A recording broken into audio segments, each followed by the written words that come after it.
Hola a todos y a todos. Traigo esta pequeña clase donde voy a explicar el tema de las leyes de los gases. Voy a tratar de hacerlo de manera expedita y rápida. Si usted no entiende algo, por favor, pone pausa, vuelve atrás, lo vuelvo a escuchar. Si aún le quedan dudas, bueno, me escribe por Teams y las vamos resolviendo. ¿Ya? Entonces, son dos objetivos que vamos a trabajar acá.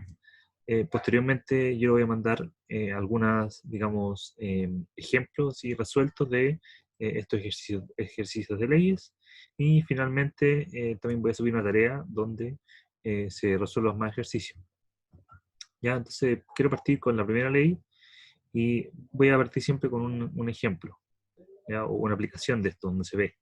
¿Ya? Entonces, por ejemplo, aquí podemos ver que las burbujas del buzo, a medida de que van subiendo, aumentan de tamaño, lo que es bien, digamos, curioso.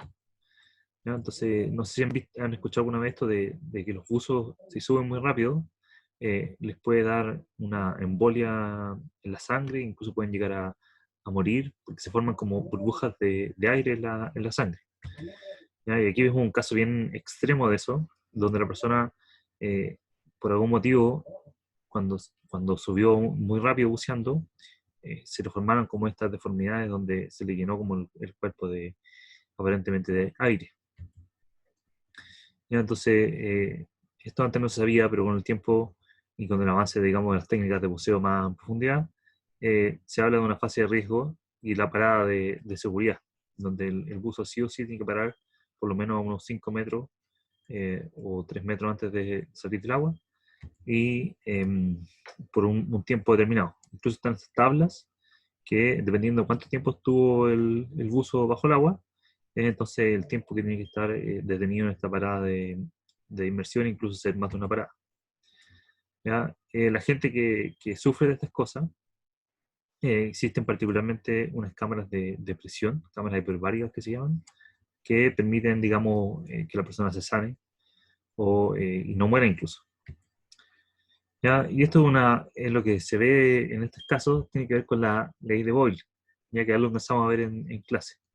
Esta ley de Boyle dice que, bueno, a medida que aumenta la presión, ¿qué pasa con el volumen? Disminuye. ¿Ya? Son inversamente proporcionales y matemáticamente eso se expresa en la ecuación que aparece ahí. ¿Ya? Se mantiene constante esta relación entre presión y volumen independiente de qué gas sea. ¿Cómo se explica esto lo del buzo? ¿Ya? El agua que está arriba del buzo genera una cantidad de presión inmensa. Imaginen que tienen aquí arriba de ustedes una cantidad de agua que está siendo atraída hacia el centro de la Tierra por la gravedad, genera una presión sobre ustedes. Y por lo tanto, también sobre los gases que están dentro de ustedes. Por ejemplo, los gases de los pulmones. ¿Ya? Su pulmón va a tener una cantidad de volumen que si el individuo sale rápidamente a la superficie, al disminuir la presión, ¿qué pasa con el volumen? Como se ve ahí en el GIF, ¿cierto? Imagínense que ahí cuando sube, se le sale todo este peso encima, el volumen se expande. Entonces se expande el gas de sus pulmones y eso hace que salga la sangre y que pueda incluso salir a los músculos y a la piel e inflarse como este caballero que veíamos en la imagen. Aquí voy a dejar dos ejercicios en relación con esta ley que los voy a subir también como tarea para que los realicen. Luego, les voy a contar una pequeña historia de este caballero llamado Charles. Este caballero, allá por el siglo, no sé si 18 o 17, fue el primer inventor de un globo aerostático. Imagínense, cuando no existía ningún desarrollo tan grande de la tecnología, ni de nada. Y lo que hizo fue llenar estos globos de helio. Y él se dio cuenta que a medida que subía a mayor altura y por lo tanto la temperatura bajaba, ¿qué pasaba con el globo? Como que se iba achicando, estos grandes globos aerostáticos. Entonces después hizo unos experimentos, aquí una pequeña historia, pero se la dejo ahí para que quiera leerla. Eh, y entonces, ¿qué se dio cuenta él? Que al calentar, perdón, al enfriarse estos gases, el volumen disminuía y lo hacía de forma directamente proporcional. ¿Ya? Esto es bien clave porque en realidad, digamos, no importa qué gas sea, no importa si, por ejemplo, si es helio, oxígeno o si es nitrógeno o lo que sea, siempre va a tener este mismo comportamiento. ¿Ya? Esto usted puede verlo, por ejemplo, con un globo. Si usted mete un globo al refrigerador, ¿qué va a pasar? Se va a achicar. ¿Ya? O si calienta un globo, como estos globos que están en los cumpleaños, están al sol, se expanden y finalmente ¡pum! Explotan, ¿cierto? Matemáticamente esta proporción se expresa ahí volumen 1 partido temperatura 1 es igual a volumen 2 partido temperatura 2. Entonces, clave esto, clave, ¿cierto? Bueno, lo que no mencioné antes, quizá en el anterior, era que tiene que ver la tercera variable de estado, tiene que estar constante. En este caso, la, la presión es constante. Y esto podemos verlo en un siguiente gráfico que se ve ahí en el eje de abajo, cómo a diferentes temperaturas va cambiando la presión. Y esto incluso permitió, extrapolando toda esta curva, llegar a determinar cuál es la menor temperatura posible. ¿Ya? Y ahí se llega, ¿cierto?, a esta temperatura de los grados Kelvin, que son menos 273,15 grados Celsius. Una cosa que teóricamente es así, pero empíricamente es difícil de llegar a ese nivel de temperatura. Acá también le dejo un ejercicio, que también lo voy a subir a modo de tarea, pero aquí está. Y luego, el tercer, digamos, situación cotidiana que vamos a analizar es la de la olla a presión. ¿Ya? Me imagino que en su casa todos tienen una olla a presión. ¿Y cuál es la gracia de la olla a presión? Que hace que las cosas se cocinen más rápido. ¿Ya? Los garbanzos se mueran, o las legumbres en general se mueran bastante menos. Lo mismo con las carnes. ¿Ya? Entonces, ¿para qué se usa la olla a presión? Para eso, para hacer que se cocine más rápido. ¿Y por qué se cocinará más rápido?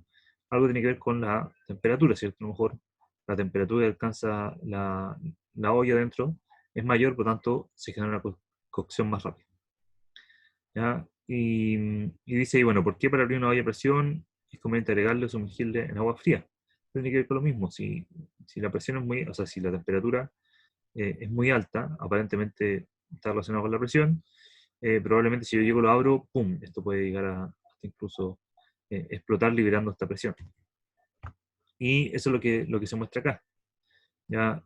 Si el volumen es constante, como una olla a presión, presión y temperatura son directamente proporcionales.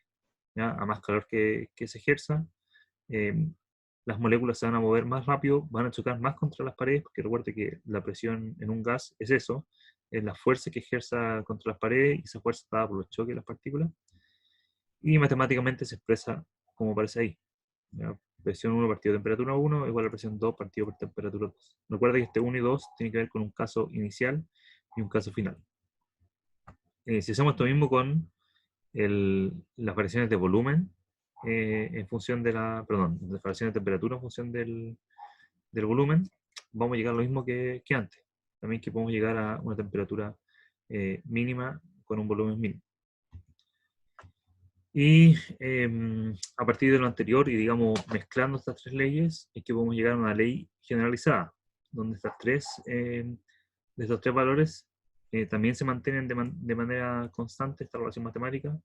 Si multiplicamos presión y volumen y dividimos por temperatura, eso siempre, siempre va a tener un valor igual para dos gases que tengan la misma cantidad de partículas dentro de ellos.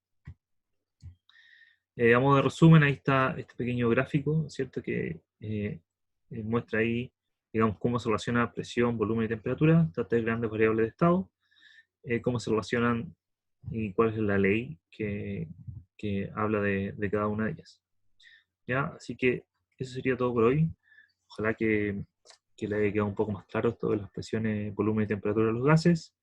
Y eso, voy a subir otros videos así más explicativos de cómo se solucionan los problemas matemáticos. Y nada, ojalá deje, ¿cómo se llama?, sus preguntas a través de Teams, recuerda, para que su duda le sirva a todos. Y les deseo una bonita tarde, una bonita noche o mañana, bonito día y una buena vida, así que no nos vemos nunca más. ¿Ya? Adiós.